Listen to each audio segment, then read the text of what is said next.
Understand that palm oil, when we harvest it, we take the fruit. We are not cutting the tree. That is a progress.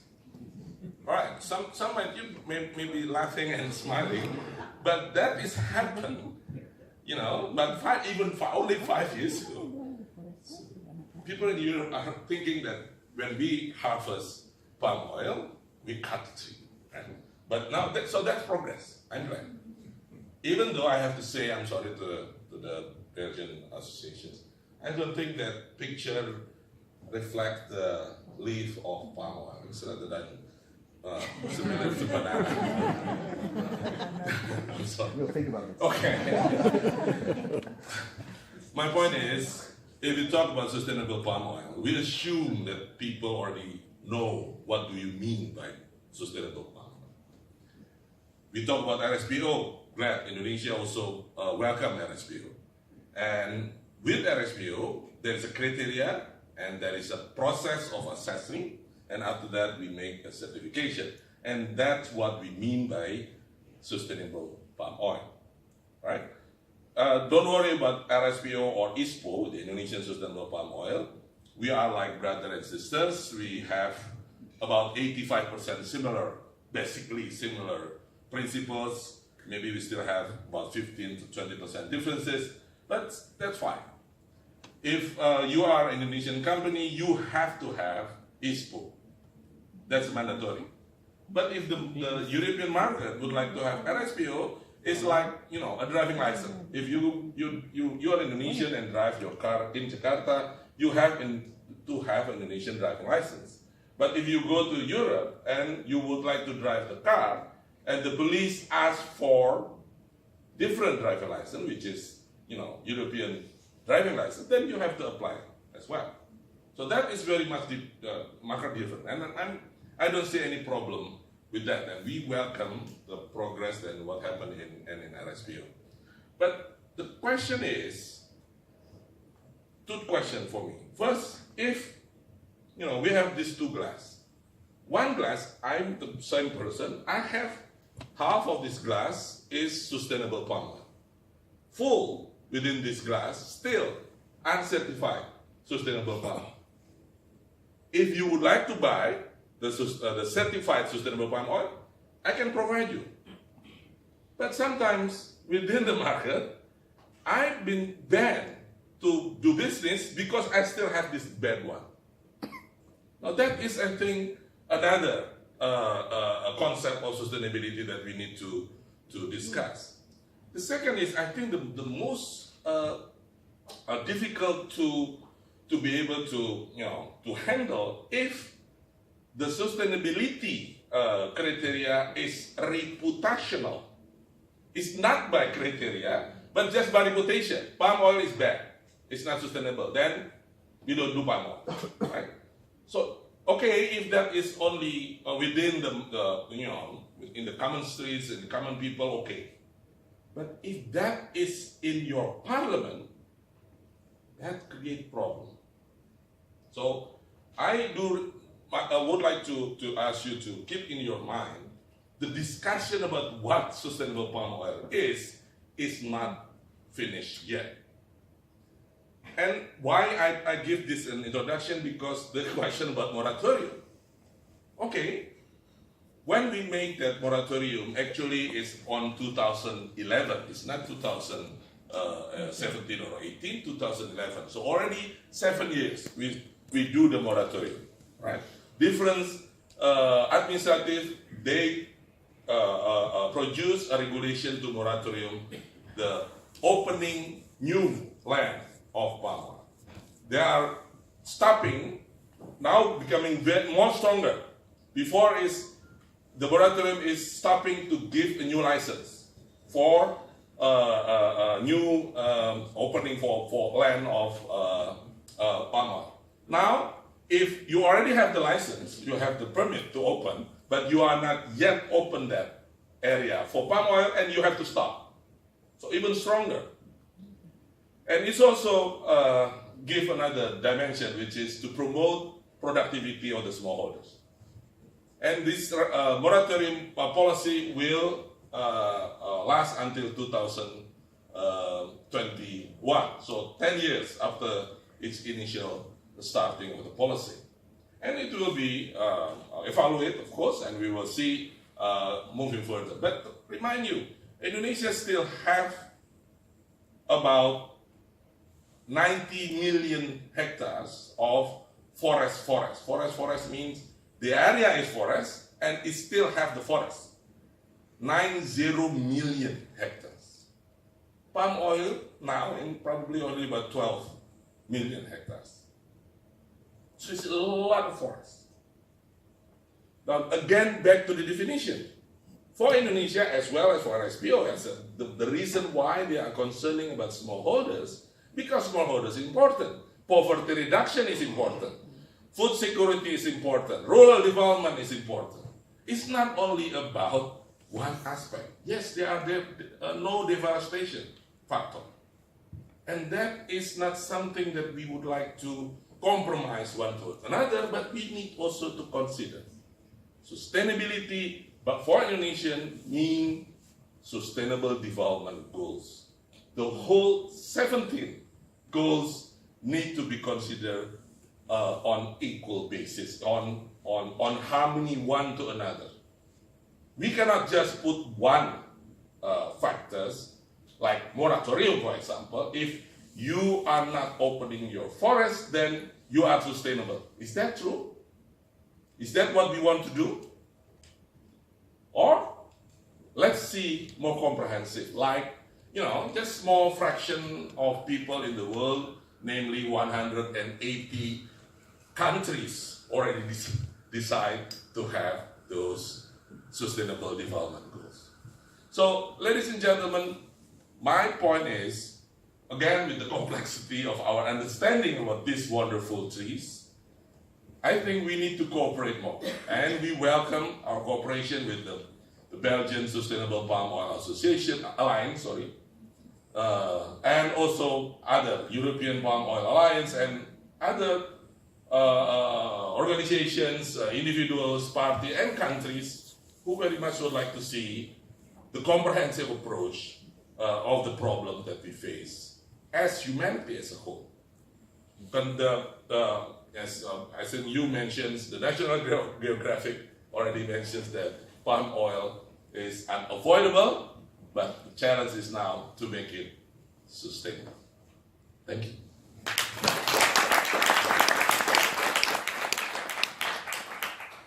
Have the mechanism. The government of Indonesia had the details on that, really, even in the almost real-time basis. But I think that is not the point. The point is everybody can monitor already, because that is an open source even, open source data. Yes, of course, it needs to be verified and everything. So, for me, at least, that is not the issue, right? The issue is whether or not, as you said, we face climate change. And I think, yes, deforestation is one main aspect to combat the climate change, but also poverty. Poverty-driven climate change is much worse than deforestation, because poverty-driven deforestation is also happening. So we have to tackle poverty as the same urgency with deforestation. You heard, again, this is an open data. You heard how the earthquake devastated Indonesia just a few months ago. Suddenly, almost 300 or 400,000 people suddenly in the 1 second become poor. What the first thing they do? Go to the forest. Exactly, because they would like to have a living. They just want to find a food. It's not something that they would like to, to buy a car. They just want something to eat. So, I mean, this is serious. And I totally agree with you about your concerns. But to have a narrow definition of sustainability only for deforestation, for me, at least, of course we can have our differences in opinion, of course, but for me it's dangerous. We need to have more comprehensive things. And that's why RSP also... Yes. They would like also to buy milk. They would like also to buy meat. So, I mean, I think this is something that we are, I'm totally understand that the discussion is not yet finished. All right?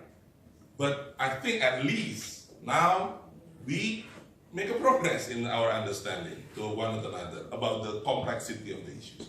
This is a complex issue. In Indonesia, it's not easy. As you know, probably I hope that I believe you already been to Indonesia. If you put Indonesia in London in one hand, you will have something in Istanbul, the eastern end of Indonesia. So you can see the complexity of to make even seems like a very simple task, one man. Right? So I'm sorry, I don't have any good news yet for that, because the complexity of having that kind of arrangement. But in fact, using the technology right now that we already have, on the very detail on the mapping from the satellite, from the drone and everything, it helps. But that is only on the technical aspect.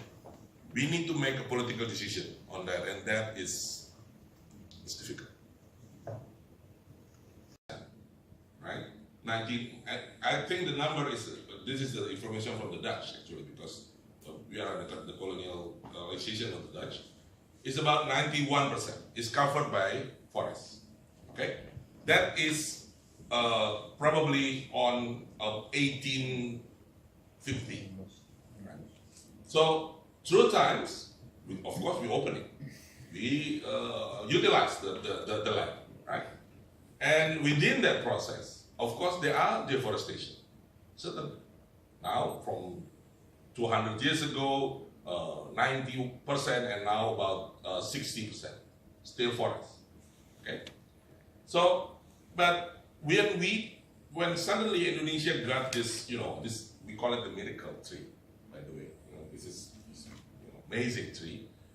Suddenly, within only 2 to 30 years, we becoming from the only about small player in the world, becoming the number 1 producer of vegetable oils in terms of palm oil. And suddenly we face this question from our neighbor, from our market, from our friends. Do you open this with massive deforestation? And okay, what do you mean by deforestation? Europe is also forest back 200 years ago. And now gone already. United States, forest, gone, right? Okay, then they say, okay, let's make a timetable. 90. Wow, there's a debate. 80. So about 90 to 80s. 1980 to 1990s. Something like that. Okay. Then again, as the gentleman back there asked about the map, suddenly we realize the information that we have about, using the term of Europe, land use change of that land within this 30 to 40 years ago is somehow unclear. There is some is clear, some is, we have the data, but some still question mark. So, okay, the government said, let's moratorium, let's stop giving a concession and permission to open. That is the reason why. So we would like to understand, the Indonesian would like to understand what is actually happening here. Why? Because we don't want to be like Europe. You already make your mistake. We don't want to have that. But please, don't ask, now Indonesia is like 5,000 US dollars income per capita. You already 50,000 US dollars. And you telling us what to do? Come on, please, be fair. Okay? I'm sorry, I'm becoming too... But now, okay, the point is, we are, somehow fortunate because we have this system. Everything that bigger than 25 hectares, as you mentioned, that is the threshold, because less than 25 hectares considered to be small farmers. They can do things that we would like to do, but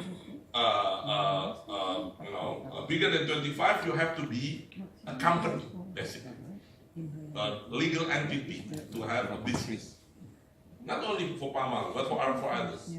So this permit, now that is the key of the government. So that we say we stop to give that permit.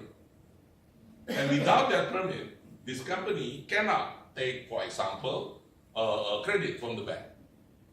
They cannot go and ask the government, please build a road to help our produce can be take to the market and so forth. So there are so many facilitation that can be gone if you don't have that permit. So that is moratorium, basically.